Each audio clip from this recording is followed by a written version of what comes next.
കേരളം കണികണ്ടുണരുന്ന സുപ്രഭാതം വിഷുപ്പുലരിയാണ്. മേടമാസം 1 നാളെ. എന്താണ് വിഷു? എന്താണ് വിഷുവിൻ്റെ അർത്ഥം? ഏത് ഭാഷയിൽ നിന്നാണ് വിഷു എന്ന പേര് ഉത്ഭവിച്ചത്? ഏത് കാലഘട്ടം മുതലാണ് ആരംഭിച്ചതായി ചരിത്രം പറയുന്നത്? വിഷുവും വിഷ്ണുവുമായി ബന്ധമുണ്ടോ? വിഷുവിൻ്റെ ഐതിഹ്യങ്ങൾ എത്ര എണ്ണമാണ്? കേരളത്തിൽ മാത്രമാണ് വിഷു ആഘോഷിക്കുന്നത്. ഏവർക്കും വിഷു സ്പെഷ്യൽ എഡിഷനിലേക്ക് സ്വാഗതം. കൂടാതെ പുതിയ വീഡിയോയിലേക്കും സ്വാഗതം. സർവൈശ്വര്യങ്ങളുടെയും സമ്പൽ സമൃദ്ധിയുടെയും സമാധാനത്തിന്റെയും സന്തോഷത്തിന്റെയും സകല പ്രതീക്ഷകളുടെയും പുത്തുണർവിന്റെ പുതുവത്സരത്തിന്റെയും വിഷു ആശംസകൾ ഏവർക്കും നേരുകയാണ്. വിഷുവിനെ പറയാനും അറിയാനുമാണെങ്കിൽ ഒരുപാടുണ്ട്. ഒത്തിരി പറയാനുണ്ട്. ചുരുക്കുകയാണ്. കാരണം മറ്റൊന്നുമല്ല, നിങ്ങളെല്ലാം വിഷുവിൻ്റെ ലഹരിയിലാണ്, വിഷുവിൻ്റെ തിരക്കിലാണ്. ഒരു ദിവസം വിശദമായി ഞാൻ തരുന്നതാണ്. നമ്മുടെ കേരളത്തിലെ എല്ലാ ആഘോഷങ്ങളെ പറ്റിയും പറയുന്ന കൂട്ടത്തിൽ ഞാൻ വിഷുവിനെ പറ്റിയും പറയാം. വിഷു കൈനീട്ടമായി വിഷുവിൻ്റെ ചുരുക്ക രൂപത്തിലേക്ക് ഏവർക്കും ഒന്നുകൂടി സ്വാഗതം ചെയ്യുകയാണ്. വിഷു സംസ്കൃത പദമായ വിഷുവം എന്ന പദമാണ് കാലക്രമേണ വിഷുവായി തീർന്നതും. അതിൻ്റെ അർത്ഥം എന്താണ്? തുല്യമായതെന്നാണ്. തുല്യമായെന്ന് പറയുമ്പോൾ എന്തായിരിക്കും ചിന്തിക്കുന്നത്? അതായത് രാത്രിയും പകലും തുല്യമായത് എന്നാണ്. 2 വിഷുവാണ് നമുക്കുള്ളത്. മേടമാസത്തിലുമുണ്ട്, തുലാമാസത്തിലുമുണ്ട്. മേടമാസത്തിലെ വിഷുവാണ് നാം ആഘോഷിക്കുന്നത്.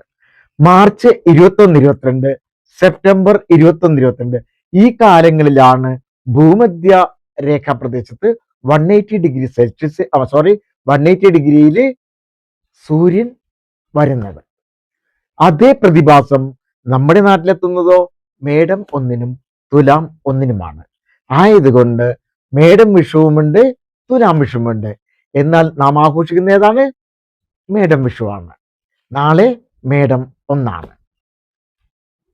ഈ വിഷു എന്നു മുതൽ തുടങ്ങിയെന്ന് ചോദിക്കുകയാണെങ്കിൽ എനിക്ക് തോന്നുന്നത്, അല്ലെങ്കിൽ ചരിത്രം പറയുന്നത് 8-ാം നൂറ്റാണ്ടിന് മുമ്പാകാനാണ് സാധ്യത. കാരണം മറ്റൊന്നുമല്ല, 9-ാം നൂറ്റാണ്ടിലെ ഭാസ്കര രവിവർമ്മന്റെ കാലത്ത്, അതായത് AD 962-നും 1121-നും കാലത്താണ് ഭാസ്കര രവിവർമ്മന്റെ കാലഘട്ടം. ആ കാലത്തെ തൃക്കൊടിത്താനത്ത് നിന്നുള്ള ശാസനത്തിൽ ചിത്തിര വിഷുവിനെ കുറിച്ചൊരു പരാമർശമുണ്ട്. ഈ വിഷുവിനെ പറ്റി പറയുകയാണെങ്കിൽ ഒത്തിരിയുണ്ട്. എങ്കിൽ തന്നെയും ഞാൻ ഐതിഹ്യങ്ങളിലേക്ക് പോവുകയാണ്. ഓണം കഴിഞ്ഞാൽ ഏറ്റവും കൂടുതൽ ജനങ്ങൾ ആഘോഷിക്കുന്ന കേരളത്തിൻ്റെ ഉത്സവമാണ് വിഷു. എന്നാൽ ഓണം വിളവെടുപ്പ് ഉത്സവമാണ്, വിഷുവും വിളവെടുപ്പ് ഉത്സവമാണ്. ഓണത്തിന് നാം കാണുന്നത് നെൽക്കതിരൊക്കെയാണ് കാണുന്നത്, അല്ലേ? ഉന്നല്ലാണ് കാണുന്നത്. എന്നാൽ വിഷുവിലോട്ട് വരുമ്പോൾ എന്താണ്?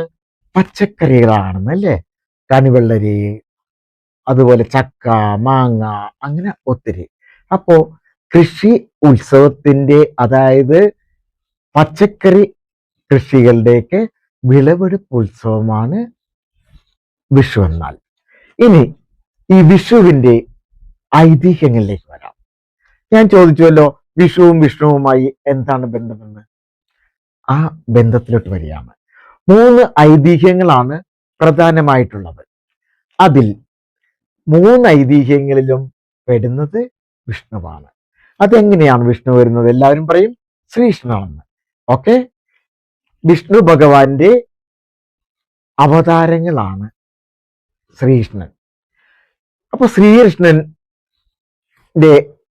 ഒരു 2 ഐതിഹ്യങ്ങളുണ്ട്. പിന്നെ ഒന്ന് ശ്രീരാമന്റെ ഐതിഹ്യമാണ്. അപ്പോ ശ്രീരാമൻ ആരാണ്?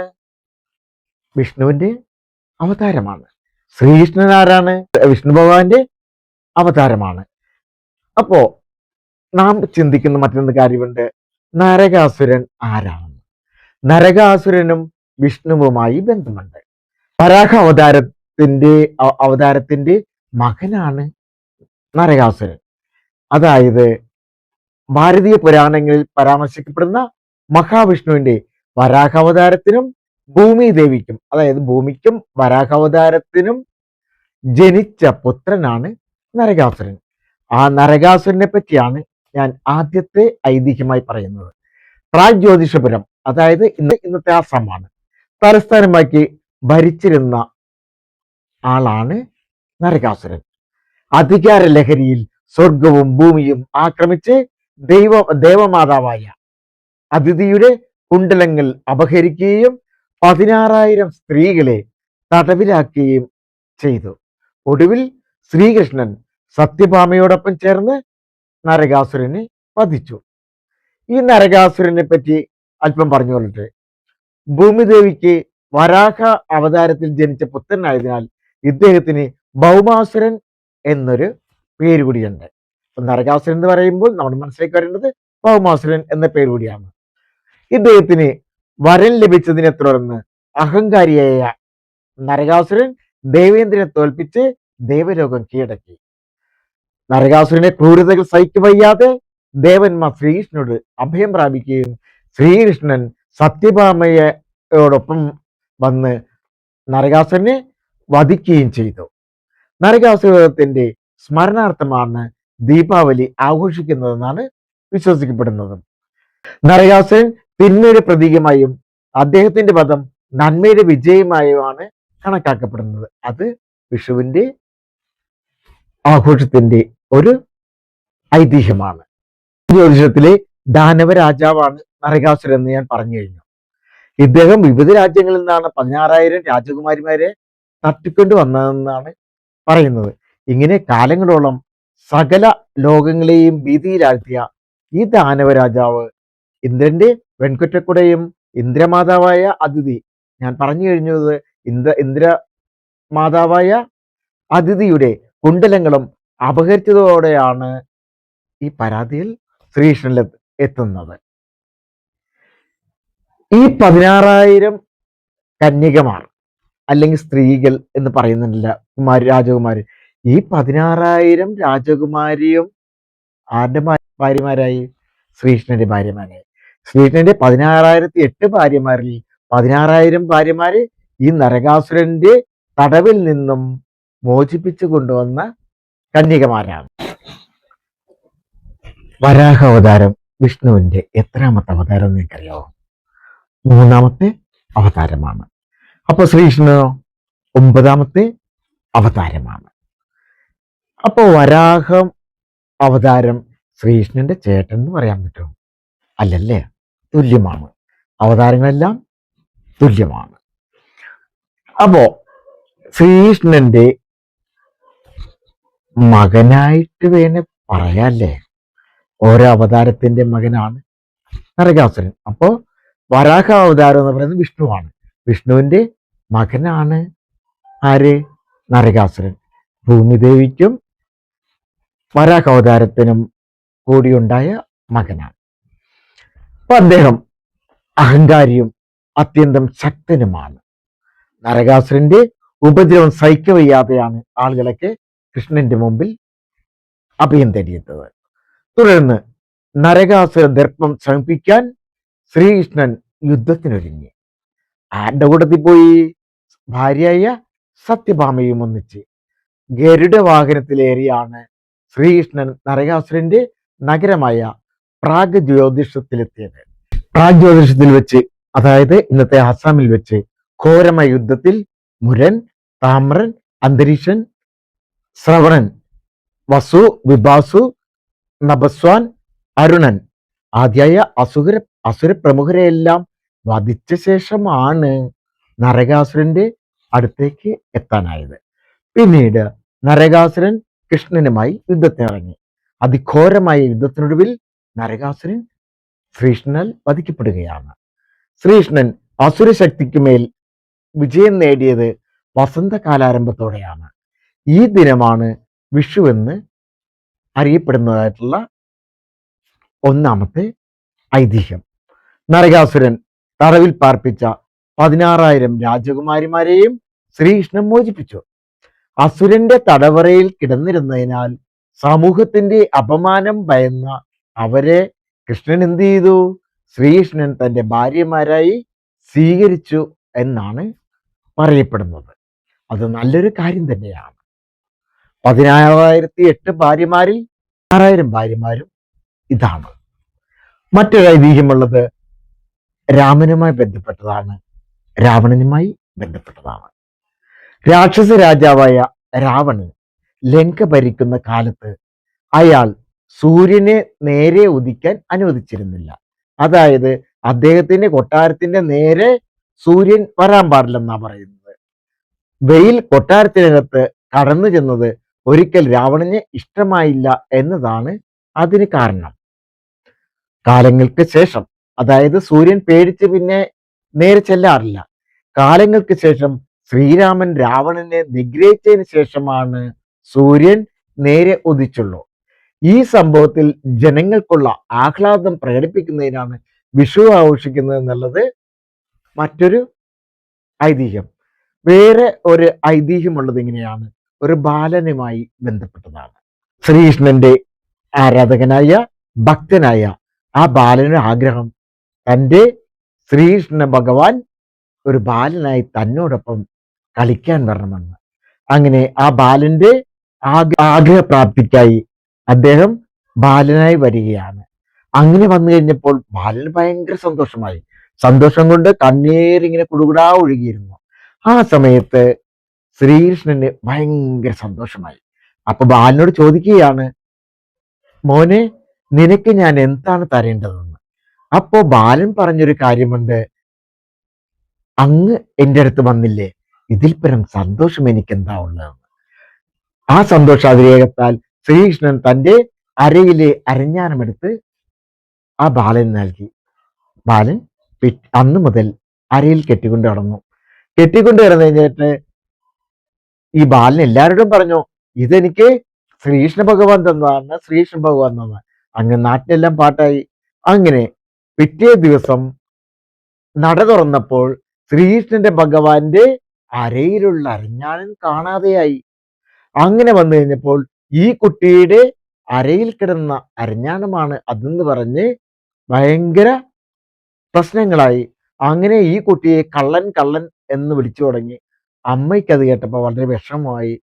അമ്മ എന്ത് ചെയ്തു, ആ അരഞ്ഞാനം പൊട്ടിച്ചെടുത്ത് ഒരൊറ്റ ഏറ്, ആ ഏറ് പോയി വീടെവിടെയാണ്, കൊന്നമരത്തിന്റെ മുകളിലാണ്. ആ കൊന്നമരത്തിന്റെ മുകളില് അപ്പോൾ തന്നെ പൂവുകളായി, സ്വർണ്ണ പൂവുകളായി.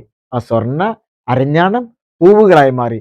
ആ പൂവുകളാണ് ഏത്, കൊന്നപ്പൂവ്, സ്വർണം പോലെ കാണുന്ന കൊന്നപ്പൂ, വിഷുവിന്റെ കൊന്നപ്പൂ. അത് മറ്റൊരു ഐതിഹ്യം. അപ്പൊ 3 ഐതിഹ്യമുള്ളത്, 3ഉം വിഷ്ണുവിനോട് ബന്ധപ്പെട്ടതാണ്, ശ്രീകൃഷ്ണനോട് ബന്ധപ്പെട്ടതാണ്. ആദ്യത്തേത് നരകാസുരവധം, രണ്ടാമത്തേത് രാവണവധം, മൂന്നാമത്തെ ബാലനോടുള്ള സാമീപ്യവും ബാലന് കൊടുത്ത വരവും സമ്മാനവുമാണ് വിഷു എന്നത്. വിഷുവിന്റെ തലേന്ന് നമ്മള് ചപ്പും ചവറും ഒക്കെ അടിച്ചു വാരി കത്തിക്കാറുണ്ട്. അതെന്തുകൊണ്ടാണ്? രാവണവധം കഴിഞ്ഞ് ലങ്കാ നഗരം ദഹിപ്പിക്കുന്നതിന്റെ പ്രതീകമായിട്ടാണ് ആ ചപ്പും ചവറും എല്ലാം അടിച്ചു വാരുന്നത്. നമ്മളിത് മൂസേട്ട എന്ന ഒരു വേടായി പറയും, അല്ലെങ്കിൽ മൂദേവി എന്ന് പറയും. നമ്മുടെ ഭവനങ്ങളിലെല്ലാം ചെയ്യുന്ന ഒരു കാര്യമാണ്. ഹൈന്ദവ ഭവനങ്ങളിലും പരിസരങ്ങളിലും വൃത്തിഹീനമായി കിടക്കുന്ന എല്ലാം ക്ലീനാക്കും, ചപ്പും ചവറും എല്ലാം അടിച്ച് ക്ലീനാക്കും. ആ ക്ലീനാക്കുന്നതിന്റെ അർത്ഥം എന്ന് പറയുന്നത്, ഹൈന്ദവ പുരാണങ്ങളിൽ ഐശ്വര്യ ദേവതയാണ് മഹാലക്ഷ്മി. മഹാലക്ഷ്മിയുടെ ജ്യേഷ്ഠത്തിയാണ് മൂദേവി അല്ലെങ്കിൽ മുസേട്ട എന്ന് പറയുന്നത്. കാരണം എന്താണ്? അലക്ഷ്മി എന്നാണ് പറയുന്നത്. പാലാഴി മദനത്തിൽ മഹാലക്ഷ്മിക്ക് മുമ്പായി ഉയർന്നു വന്ന അതാണ് ഇദ്ദേഹം. അതുകൊണ്ടാണ് അലക്ഷ്മി അല്ലെങ്കിൽ മഹാലക്ഷ്മിയുടെ ജ്യേഷ്ഠത്തി എന്ന് പറയുന്നത് മൂസേട്ടയെ അല്ലെങ്കിൽ മൂദേവിയെ. വൃത്തിഹീനമായ സ്ഥലങ്ങളിലും വഴക്ക്, അലസത എന്നിവയുള്ള വീടുകളിലും ഈ മൂസേട്ട അല്ലെങ്കിൽ മൂദേവി വസിക്കുന്നു എന്നാണ് വിശ്വസിക്കപ്പെടുന്നത്. ഇവർ കയറിയാൽ ആ വീട് മുടിയും നശിക്കും എന്നൊക്കെയാണ് പൊതുവെ പറയുന്നത്. ആയതിനാൽ ഈ രൂപത്തെ പുറത്താക്കാൻ വേണ്ടിയിട്ട്, ഈ വൃത്തികെട്ട ദുർബോധത്തെ അല്ലെങ്കിൽ ആ വൃത്തികെട്ട അവസ്ഥയെ ഇല്ലാതാക്കാൻ വേണ്ടിയിട്ട് ആണ് ചപ്പ് ചവറുകളും വേസ്റ്റുകളും എല്ലാം കത്തിക്കുന്നത്. ഈ കത്തിച്ച ശേഷമാണ് എന്ത് തുടങ്ങുന്നത്? പടക്കം പൊട്ടിക്കൽ തുടങ്ങുന്നത്. അപ്പൊ നമ്മളുടെയൊക്കെ വീടുകളിൽ വിഷുവിന്റെ അന്നല്ല പടക്കം പൊട്ടിക്കൽ തുടങ്ങുന്നത്, തലേ ദിവസമാണ്. ആ തലേ ദിവസം പൊട്ടിക്കുന്ന കാരണം എന്താണ്? ഈ മൂസേട്ടയെ ഒഴിവാക്കിയതിന്റെ സന്തോഷത്തിൽ, ആ വൃത്തിഹീനതയെ ഒഴിവാക്കിയതിന്റെ സന്തോഷത്തിൽ, ചപ്പും ചവറും ഒഴിവാക്കിയതിന്റെ സന്തോഷത്തിൽ, മഹാലക്ഷ്മിയെ അല്ലെങ്കിൽ സമ്പൽ സമൃദ്ധിയെ ഐശ്വര്യത്തേക്ക് കൈനീട്ടി സ്വാഗതം ചെയ്യാൻ, അല്ലേ, വിഷുക്കണി ഒരുക്കാൻ ആണ് ആ മേടമാസത്തിലെ 1-ാം തീയതി വരവേൽക്കാൻ, വിഷുവിനെ വരവേൽക്കാൻ ആണ് എന്ത് ചെയ്യുന്നത്? ആ മൂസേട്ടയെ ഒഴിവാക്കുന്നതും പടക്കം പൊട്ടിക്കുന്നതും. മേടം മാസത്തിലെ ആദ്യ ദിവസം, അതായത് ഏപ്രിൽ മധ്യം, ആഘോഷിക്കുന്ന ഒരു ശുഭകരമായ ഹിന്ദു പുതുവത്സര ആഘോഷമാണ് വിഷു. പുതിയ തുടക്കങ്ങൾ, സമ്പൽ സമൃദ്ധി, സൂര്യൻ രാശിചക്രത്തിലേക്കുള്ള പരിവർത്തനം എന്നിവയെ ഇത് സൂചിപ്പിക്കുകയാണ്. സാധാരണയായി പകലും രാത്രിയും തുല്യ ദൈർഘ്യമുള്ള വസന്ത വിഷുവിനോട് യോജിക്കുന്നു. ഞാൻ നേരത്തെ പറഞ്ഞിരുന്നു അതിന്റെ എങ്ങനെയാണ്. വിഷുക്കണി എന്നത് ആദ്യ കാഴ്ചയാണ്. നമ്മൾ വിഷുക്കണിയിലേക്ക് വരുമ്പോൾ നമ്മുടെ മനസ്സിലേക്ക് വരുന്നത് എന്താണ്? മീശമാധവനിലെ വിഷുക്കണിയാവും, അല്ലെങ്കിൽ നമുക്ക് പരിചയമുള്ള ഏതെങ്കിലും വിഷുക്കണിയാവും. ആ വിഷുക്കണിയിൽ എന്തൊക്കെയാണ് നമ്മൾ ഉപയോഗിക്കുന്നത്, അത് എന്തിനൊക്കെ വേണ്ടിയിട്ടാണ് എന്നെല്ലാം വിശദമായി ഞാൻ പറയുന്നുണ്ട്. ഇതിൽ പ്രധാനപ്പെട്ട പാരമ്പര്യം എന്ന് പറയുന്നത് വിഷുക്കണിയാണ്. നമ്മളുടെ ഹരിശ്രീശോനല്ല കേട്ടോ, മഞ്ഞപ്പൂക്കൾ, അതായത് കൊന്ന. ആ ഹരിശ്രീശോന്റെ കാര്യം ഓർത്തപ്പോൾ ചിരിയൊന്നാണ് കേട്ടോ, സോറി. മഞ്ഞപ്പൂക്കൾ, അരി, പഴങ്ങൾ, നാണയങ്ങൾ, സ്വർണ്ണ നാണയങ്ങളാവാം, വെള്ളി നാണയങ്ങളാവാം, സാധാരണ നാണയങ്ങൾ, ഒരു വാൽക്കണ്ണാടി അല്ലെങ്കിൽ കണ്ണാടി, അതുപോലെ തന്നെ ഒത്തിരി ഒത്തിരി കാര്യങ്ങൾ. പഴങ്ങൾ എന്ന് പറയുമ്പോൾ ചക്ക വരും, മാങ്ങ വരും, അങ്ങനെ കുറെ പഴങ്ങൾ തന്നെ വരും. എന്നിവ ഉണരുമ്പോൾ ആദ്യം കാണുന്ന ശുഭകരമായ വസ്തുക്കളുടെ ഒരു പ്രദർശനമാണ്. ഇതിനൊരു പ്രത്യേകതയുണ്ട്. ഇത് കാണിക്കുന്നത് ആരാണ്? ആ ഭവനത്തിലെ ഏറ്റവും മുതിർന്ന സ്ത്രീയാണ് ഇതെല്ലാം തലേ ദിവസമേ ഒരുക്കി വെക്കുകയും എല്ലാവരെയും കാണിക്കാനായി ഉരുളിപ്പാത്രത്തിൽ കൊണ്ടുവരികയും ചെയ്യും. അതല്ലെങ്കിൽ പൂജാമുറിയിൽ വെച്ച് പൂജാമുറിയിൽ ഓപ്പൺ ചെയ്യുമ്പോൾ ശ്രീകൃഷ്ണന്റെ ഭഗവാന്റെ രൂപവും വിളക്കും. വിളക്കിനൊരു പ്രത്യേകതയുണ്ട്. കിഴക്കേ ഭാഗത്ത് ആണ് തിരി കത്തേണ്ടത്. ഇപ്പൊ നമ്മൾ നിലവിളക്ക് കത്തിക്കുമ്പോൾ എന്താ ചെയ്യുന്നത്? എല്ലാ തിരികളും കത്തിക്കും. അങ്ങനെയല്ല വേണ്ടത്. പ്രത്യേകത അറിയാലോ, സൂര്യൻ ഉദിക്കുന്നതനുസരിച്ചിട്ടാണ് നിലവിളക്കിന്റെ തീ കത്തിക്കുന്നത്. ഇപ്പോ ഒരു ഉദ്ഘാടനത്തിന് വെക്കുകയാണ്, രാവിലെയാണ് ഉദ്ഘാടനമെങ്കിൽ കിഴക്ക് ഭാഗത്ത് തിരിയാ കത്തിക്കേണ്ടത്.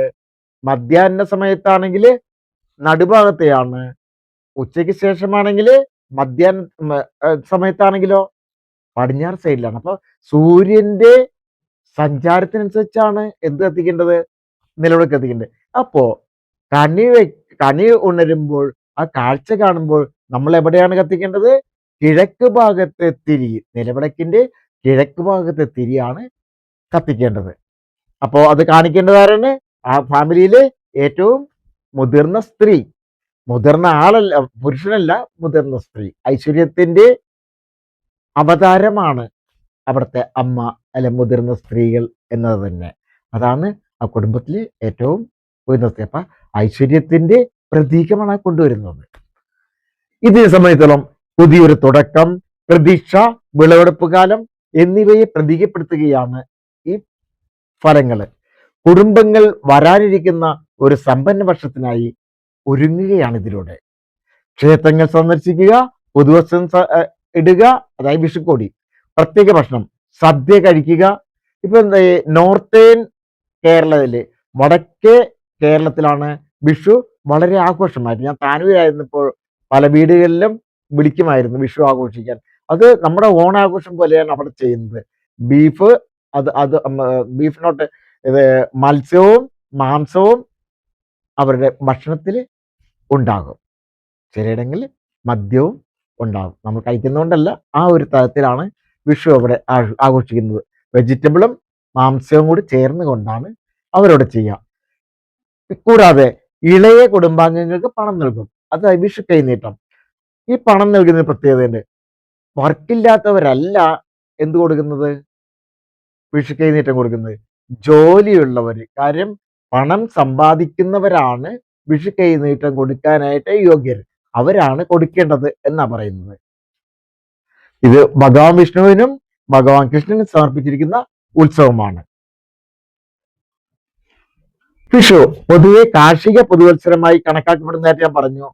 കൂടാതെ കുടുംബങ്ങളുടെ ഒത്തുചേരലിന്, പ്രത്യേകിച്ച് വടക്കൻ മലബാറിലെല്ലാം ഒരു ഫാമിലി ആണെങ്കിൽ ആ ഫാമിലി പല പല സ്ഥലങ്ങളിലേക്ക് മാറി താമസിക്കും. അവരെല്ലാം കൂടി ഒരുമിച്ച് കൂടിയുള്ള ഒരു ഐക്യമാണ് അവിടെ നടക്കുന്നത്. ഒരു സാമുദായിക ഐക്യവും. കാര്യം ക്രിസ്ത്യാനികളും മുസ്ലിംസേയും ഒക്കെ വിളിച്ചിട്ടാണ് പല വീടുകളിലും സദ്യയായിട്ട് നടന്നത്. അതൊരു സാമുദായിക ഐക്യത്തിന് കൂടി വേണ്ടിയുള്ള ദിവസമായിട്ട് വിഷു ചെയ്യുന്നുണ്ട്.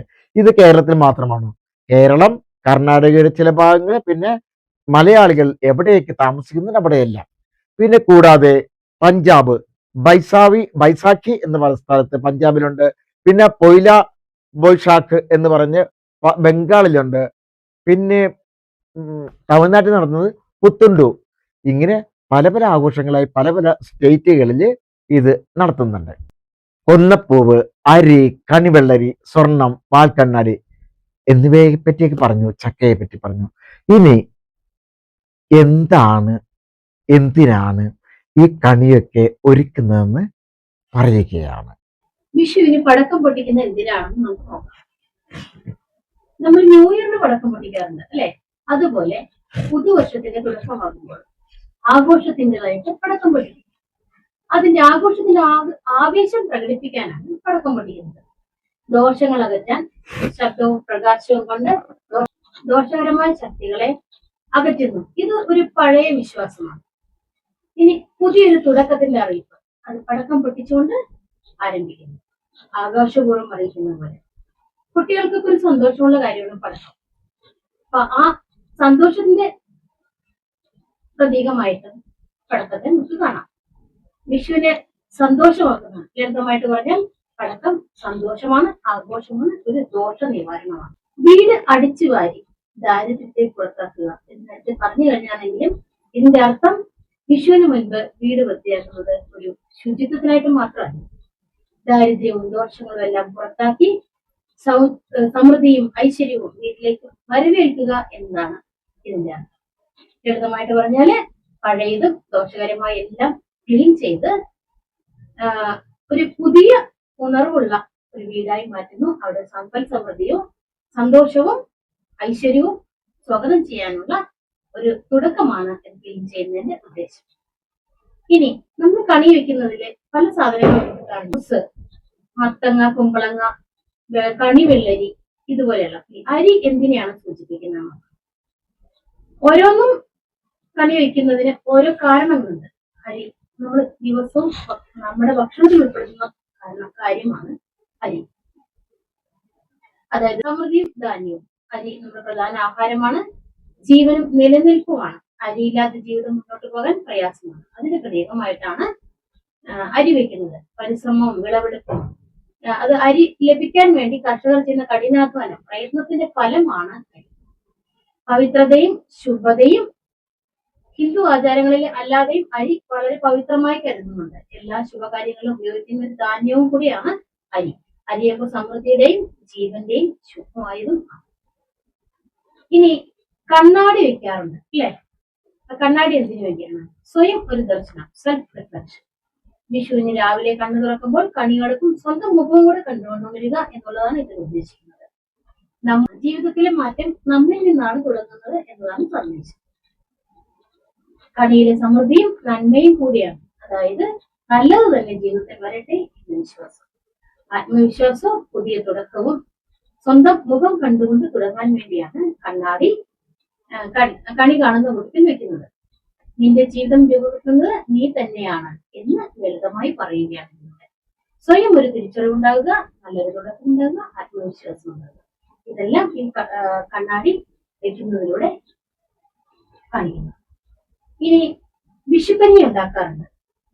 ഇത് പയറ്, ശർക്കര, തേങ്ങ ഇതെല്ലാം ചേർത്തിട്ടാണ് വിഷുക്കഞ്ഞി ഉണ്ടാക്കുന്നത്. ഇതിന്റെ പ്രത്യേകത എന്ന് പറഞ്ഞാൽ സമൃദ്ധിയും മധുരവും. ശർക്കര ജീവിതം മധുരമാകട്ടെ എന്ന് വൻപയറ് പോഷകവും സമൃദ്ധിയും കാണിക്കുന്നു. തേങ്ങ കേരളത്തിന്റെ സമ്പന്നതയും ശുദ്ധിയും. ഇതെല്ലാം ചേർന്നാൽ സമൃദ്ധിയുള്ള മധുരമുള്ള ഒരു ജീവിതം എന്ന ആശയമാണ് ഇതിനെ കാണിക്കുന്നത്. വിഷുക്കണി വെക്കുമ്പോൾ അതിനകത്തുള്ള എല്ലാ സാധനങ്ങളെയും ഞാനിപ്പോ പറയുന്നില്ല. അതിൽ ചില പ്രധാനപ്പെട്ട കുറച്ച് കാര്യങ്ങൾ മാത്രമേ പറയുന്നുള്ളൂ. സ്വർണം വെക്കാറുണ്ട്. സ്വർണം എന്തിനെ പ്രതിനിധീകരിക്കുന്നു എന്ന് നോക്കാം. ഐശ്വര്യവും സമ്പത്തും അതിനെ പ്രതിനിധീകരിക്കുന്നു. അതിന്റെ അടയാളമായിട്ടാണ് ആ വർഷം സാമ്പത്തികമായി നല്ലതാവട്ടെ എന്നതാണ് അതിന്റെ ആശയം. ഭാഗ്യവും വിജയവും അതാണ് സ്വർണം കൊണ്ട് ഉദ്ദേശിക്കുന്നത്. വിഷുവിന്റെ ആദ്യ കാഴ്ചയിൽ തന്നെ സ്വർണം കാണുന്നത് ഭാഗ്യം വിജയം ഉണ്ടാവും. അതുപോലെ അതൊരു സുരക്ഷിതമായ മൂല്യമുള്ളതാണ്. സ്വർണം ഒരു സ്ഥിരമായതാണ്. ജീവിതത്തിൽ സ്ഥിരതയും സുരക്ഷിതത്വവും ഉണ്ടാകട്ടെ എന്നാണ് അതിന്റെ അർത്ഥം. ഇതെങ്ങനെയാ വെക്കുന്നത്? ഒരു സ്വർണ്ണ നാണയമായിരിക്കാം, അതല്ലെങ്കിൽ സ്വർണ്ണാഭരണമോ മാല, മോതിരം തുടങ്ങിയ എന്തെങ്കിലുമൊക്കെ വെക്കാം. ലളിതമായിട്ട് പറയുവാണെങ്കിൽ സ്വർണം ഐശ്വര്യമാണ്, ഭാഗ്യമാണ്, അത് സുരക്ഷിതത്വമാണ്. ഇനി കുമ്പളങ്ങ. കുമ്പളങ്ങ സമൃദ്ധിയും പൂർണ്ണതയുമാണ്. അതിന്റെ വലിപ്പം, അതിന്റെ നിറഞ്ഞ ഉള്ളടക്കം അതിന്റെ ജീവിതത്തിന്റെ സമ്പൂർണതയും സമൃദ്ധിയും കാണിക്കുന്നു. ഇത് ശുദ്ധിയും പവിത്രതയും കൂടി കാണിക്കുന്നു. കുമ്പളങ്ങയുടെ വെളുത്ത നിറം ഇത് നല്ല ഊർജം സൂചിപ്പിക്കുന്നു. ഒരു ദോഷ നിവാരണം കൂടിയാണ്. കുമ്പളങ്ങ നമ്മൾ കഴിക്കുമ്പോൾ ശരീരത്തിലെ വിഷാംശങ്ങൾ പുറത്തോട്ട് പോകുന്നു എന്നതുകൂടി ഉദ്ദേശിച്ചുകൊണ്ടാണ്. പിന്നെ നമ്മള് പല വീടുകളൊക്കെ പണിയുമ്പോഴോ അതല്ലെങ്കിൽ പണിത വീടുകളുടെ മുൻപിലോ ഒക്കെ നമുക്ക് കാണാറുണ്ട്. അല്ലെങ്കിൽ ഒരു കച്ചവട സ്ഥാപനത്തിലോ ഒക്കെ കുമ്പളങ്ങ കെട്ടിത്തൂക്കിയിരിക്കുന്നതോ അല്ലെങ്കിൽ കുമ്പളങ്ങിൽ കോലം വരച്ചിരിക്കുന്നതോ നമുക്ക് കാണാറുണ്ട്. ദൃഷ്ടിദോഷം കിട്ടാതിരിക്കാനായിട്ടും കുമ്പളങ്ങ ഉപയോഗിക്കാറുണ്ട്. ആരോഗ്യവും ദീർഘായുസ്സും ഒക്കെ പ്രതിനിധീകരിക്കുന്നു. ഇനി കുമ്പളങ്ങയ്ക്ക് ശുദ്ധിയും സംരക്ഷണവും സമൃദ്ധിയുമാണ്. പിന്നെ നമ്മൾ കാണുന്ന മറ്റൊന്നാണ് ഏറ്റവും പ്രധാനപ്പെട്ടതായിട്ട് കണിവെള്ളരി. അതും ഇത് തന്നെയാണ്, സമൃദ്ധിയാണ്. തഴച്ചു വളരുന്ന ഒന്നാണ്. വെള്ളരിയിൽ നിറഞ്ഞു നിൽക്കുന്നത് ജലാംശം. അത് വളർച്ചയും സമൃദ്ധിയും ഉണ്ടാകട്ടെ എന്ന ആശയം കാണിക്കുന്നു. നല്ല തണുപ്പുള്ളതാണ്. ആരോഗ്യവും ശുദ്ധിയും. വെള്ളരി ഒരു ആരോഗ്യകരമായ ഭക്ഷണമാണ്. അതുകൊണ്ട് ശാരീരികവും മാനസികവുമായ ആരോഗ്യത്തെ സൂചിപ്പിക്കുന്നു. സന്തുലിതമായ ജീവിതം. വെള്ളം നിറഞ്ഞൊരു ഫലമായതുകൊണ്ട് ജീവിതത്തിൽ സമ്മതരിതാവസ്ഥയും സുഖവും ഉണ്ടാകട്ടെ എന്ന സന്ദേശം. ലളിതമായിട്ട് പറയുമ്പോൾ കണിവെള്ളരി ശാന്തി, ആരോഗ്യം, വളർച്ച. പഴം വെക്കാറുണ്ട്. പഴത്തിന് അതും മധുരമുള്ളതാണ്, സമൃദ്ധി നിറഞ്ഞതാണ്. പഴം എളുപ്പത്തിൽ ലഭ്യമാകുന്ന എല്ലായിടത്തും ഉള്ളതാണ്. പഴങ്ങൾ വെക്കാറുണ്ട്. അത് സമൃദ്ധിയെ കാണിക്കുന്നു. അത് മാധുര്യമുള്ളതാണ്. ജീവിതം മാധുര്യമുള്ളതും സമ്പൽ സമൃദ്ധി നിറഞ്ഞതുമാകട്ടെ അതിന്റെ പവിത്രതയും. ഇനി ഹിന്ദു ആചാരങ്ങളിൽ പഴവും വാഴയിലയും വളരെ പ്രധാനപ്പെട്ടതാണ്. സന്തോഷവും മധുരവും പ്രാർത്ഥനയും സന്തോഷകരമാവട്ടെ എന്ന പ്രാർത്ഥന അതിൽ ഉൾക്കൊള്ളിക്കാൻ വേണ്ടിയാണ് പഴങ്ങൾ ഉപയോഗിക്കുന്നത്. ശുഭകാര്യങ്ങളുടെ അടയാളമായിട്ട് പഴം വെക്കുന്നത് കാണുന്നു. വാഴച്ചെടി വേഗത്തിൽ വളരുന്ന ഒന്നാണ്. അത് ജീവിതത്തിലെ പുരോഗതിയും തുടർച്ചയും കൂടി സൂചിപ്പിക്കുന്നുണ്ട്. ഇനി ചക്ക. അത് സമൃദ്ധിയും പുഷ്ടിയും ഉള്ളതായി കാണിക്കുന്നു. ചക്ക ഒരു വലിപ്പം കൂടിയ ഒരു ഫലമാണെന്ന് നമുക്കറിയാം. അതിനകത്ത് ധാരാളം ചുളകളുണ്ട്. അതെല്ലാം വളരെ ഒന്നിച്ച് ഇടചേർന്നിരിക്കുന്നത് നോക്കണം. അതൊരു കുടുംബത്തിന്റെ ഐക്യത്തെ കാണിക്കുന്നു. ചക്കച്ചുളകൾ പോലെ കുടുംബാംഗങ്ങൾ മാധുര്യത്തോടുകൂടിയും ഐക്യത്തോടുകൂടിയും ഒരുമിച്ച് മുന്നോട്ട് പോകണം എന്നുള്ളതിന്റെ അടയാളമായിട്ടാണ് ചക്ക ഉപയോഗിക്കുന്നത്. ചക്കയുടെ വളർച്ചയും വിളവെടുപ്പും അതിനെ പ്രതികരിക്കും. കണിക്കൊന്നയെ കുറിച്ച് നേരത്തെ ഒരു ഐതിഹ്യം പറഞ്ഞു കഴിഞ്ഞിരുന്നു. എങ്കിലും അത് ഒരു ഐതിഹ്യ കഥയാണ്. കണിക്കൊന്ന സൂചിപ്പിക്കുന്നത് സമൃദ്ധിയും ഐശ്വര്യവുമാണ്. സ്വർണ്ണ നിറമുള്ള പൂക്കളായതുകൊണ്ട് കണിക്കൊന്നയും സ്വർണം പോലെ തന്നെ സമ്പത്തും സൗഭാഗ്യവും സൂചിപ്പിക്കുന്നു. ഒരു പുതിയ തുടക്കമാണ്. വിഷു മലയാളികളുടെ പുതുവർഷം പോലെ തന്നെ കണക്കാക്കുന്നത്. കണിക്കൊന്ന പൂക്കുന്നത് പുതിയ തുടക്കത്തിന്റെ അടയാളമായിട്ട് കാണുന്നു. ആ വർഷം മുഴുവൻ ദൈവാനുഗ്രഹം ഉണ്ടാകട്ടെ എന്ന വിശ്വാസത്തോടെയാണ്. പ്രകൃതിയുടെ സമൃദ്ധി വിഷു സമയത്ത് തന്നെ നിറയെ പൂക്കുന്ന കണിക്കൊന്ന സമൃദ്ധമായ ഒരു വിളവെടുപ്പിനെ ചൂണ്ടിക്കാണും. പറഞ്ഞാൽ കണിക്കൊന്ന സ്വർണം അല്ലെങ്കിൽ സമൃദ്ധി ശുഭാരംഭമൊക്കെ ആയിട്ട് കണക്കാക്കുന്നു. വിഷുവിനും മുതിർന്നവർ നൽകുന്ന കൈനീട്ടം. ഞാൻ പറഞ്ഞു, വരവുള്ളവരാണ് വിഷു കൈനീട്ടം കൊടുക്കേണ്ടത്. ഇപ്പൊ ഒരു കുട്ടിയല്ല കൊടുക്കേണ്ടത്, പഠിച്ചുകൊണ്ടിരിക്കുന്ന കുട്ടിയല്ല കൊടുക്കേണ്ടത്. മാതാപിതാക്കളോ അതുപോലെ വരുമാനമുള്ളവരാണ് എന്ത് കൊടുക്കേണ്ടത്? കൈനീട്ടം കൊടുക്കേണ്ടത്. അതായത് ആ സമ്പൽ സമൃദ്ധിയുടെ വരവിനെയാണ് അത് സൂചിപ്പിക്കുന്നത്. ലക്ഷ്മി ദേവിയുടെ ഐശ്വര്യത്തിന്റെ. അപ്പോൾ കാശ് ഉണ്ടാക്കുന്നവർ, അതായത് ജോലിയെടുത്ത് സമ്പാദിക്കുന്നവരാണ് ക്യാഷ് നൽകേണ്ടത്. ഈ വിഷു കൈനീട്ടം എന്തിനെയാണ് കാണിക്കുന്നത്?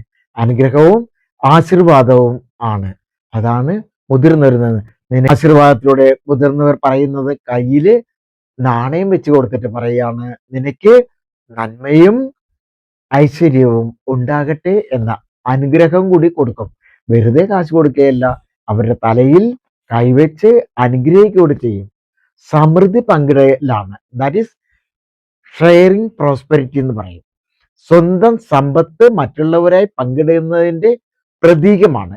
നൽകുമ്പോഴാണ് സമൃദ്ധി വർദ്ധിക്കുന്നത് എന്നുള്ള സന്ദേശമാണ് അതിലുള്ളത്. ഇപ്പൊ ഞാൻ പറഞ്ഞു, സമ്പത്തുള്ളവരാണ് മറ്റുള്ളവർക്ക് നൽകേണ്ടത്, ഇല്ലാത്തവരല്ല ഉള്ളവര്. അപ്പൊ അവര് മറ്റുള്ളവരെ പങ്കിടുമ്പോഴാണ് സമൃദ്ധി വർദ്ധിക്കുന്നത്.